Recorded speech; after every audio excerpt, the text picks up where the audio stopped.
हरे कृष्णा। आप सभी का दिन शुभ और मंगलमय हो। आज आप सब माघ महात्म का 20वें अध्याय का श्रवण करेंगे।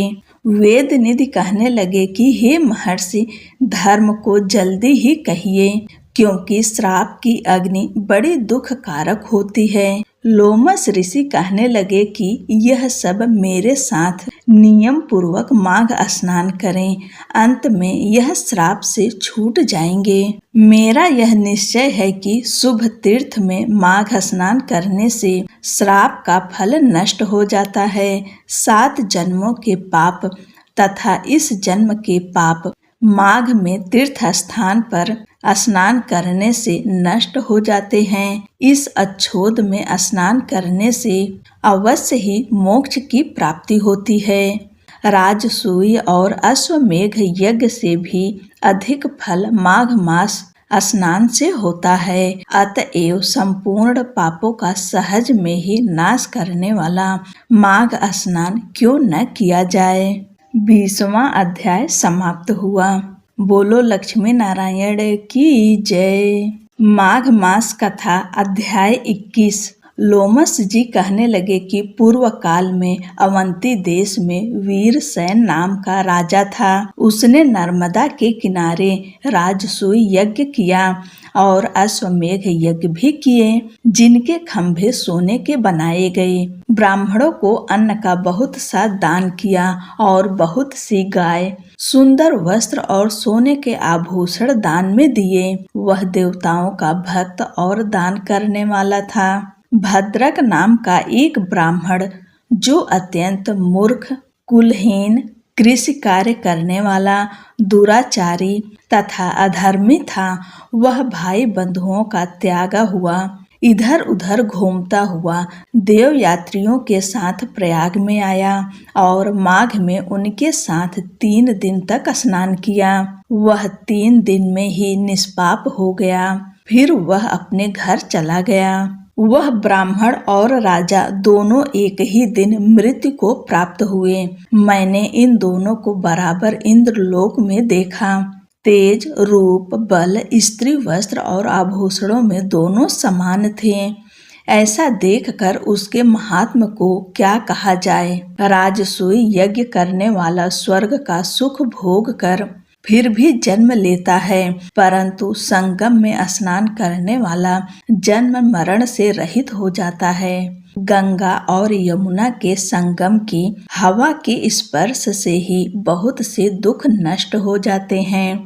अधिक क्या कहें, और किसी भी तीर्थ में किए गए पाप माघ मास में प्रयाग में स्नान करने से नष्ट हो जाते हैं। मैं पिशाच मोचन नाम का एक पुराना इतिहास सुनाता हूँ। इस इतिहास को यह कन्याएं और तुम्हारा पुत्र भी सुने, उससे इनको स्मृति प्राप्त होगी। पुराने समय में देवदूत्य नाम का बड़ा गंभीर और वेदों का पारंगत एक वैष्णव ब्राह्मण था। उसने पिशाच को निर्मुक्त किया था। वेद निधि कहने लगे कि वह कहाँ का रहने वाला, किसका पुत्र, किस पिशाच को उसने निर्मुक्त किया। आप विस्तार पूर्वक यह सब कथा सुनाइए। लोमस ऋषि ने कहा कि किल्पज्ञ से निकली हुई सुंदर सरस्वती के किनारे पर उसका स्थान था। जंगल के बीच में पुण्य जल वाली सरस्वती बहती थी। वन में अनेक प्रकार के पशु भी विचरते थे। उस ब्राह्मण के श्राप के भय से पवन भी बहुत सुंदर चलती थी और वन चैत्र रथ के समान था। उस जगह धर्मात्मा देवदूत्य रहता था। उसके पिता का नाम सुमित्र था और वह लक्ष्मी के वरदान से उत्पन्न हुआ था। वह सदैव आत्मा को स्थिर रखता, गर्मी में अपने नेत्र सूर्य की तरफ रखता, वर्षा में खुली जगह पर तपस्या करता, हेमंत ऋतु में सारस्वत सरोवर में बैठता और त्रिकाल संध्या करता। जितेंद्री और सत्यवादी भी था। अपने आप गिरे हुए फल और पत्तियों का भोजन करता था। उसका शरीर सूख कर हड्डियां मात्र रह गई थी। इस प्रकार उसको तप करते हुए वहां पर 1000 वर्ष बीत गए। तप के प्रभाव से उसका शरीर अग्नि के समान प्रज्वलित था।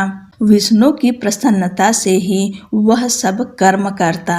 दधीचि ऋषि के वरदान से ही वह श्रेष्ठ वैष्णव हुआ था। एक समय उस ब्राह्मण ने वैशाख महीने की एकादशी को हरि की पूजा कर उनकी सुंदर स्तुति तथा विनती करी। उनकी विनती सुनकर भगवान उसी समय गरुड़ पर चढ़कर उसके पास आए। चतुर्भुज विशाल नेत्र, मेघ जैसा स्वरूप, भगवान को स्पष्ट देखकर प्रसन्नता के मारे उसकी आंखों में आंसू भर आए और कृतकृत्य होकर उसने भगवान को प्रणाम किया। उसने अपने शरीर को भी याद रखा और भगवान के ध्यान में लीन हो गया। तब भगवान ने कहा कि हे देवदूत, मैं जानता हूँ कि तुम मेरे परम भक्त हो। मैं तुमसे अति प्रसन्न हूँ। तुम वर मांगो। इस प्रकार भगवान के वचन सुनकर प्रेम के मारे लड़खड़ाती हुई वाणी में कहने लगा कि हे देवाधिदेव, अपनी माया से शरीर धारण करने वाले आपका दर्शन देवताओं को भी दुर्लभ है। अब आपका दर्शन भी हो गया, मुझको और क्या चाहिए। मैं सदैव अपनी भक्ति में लगा रहूं।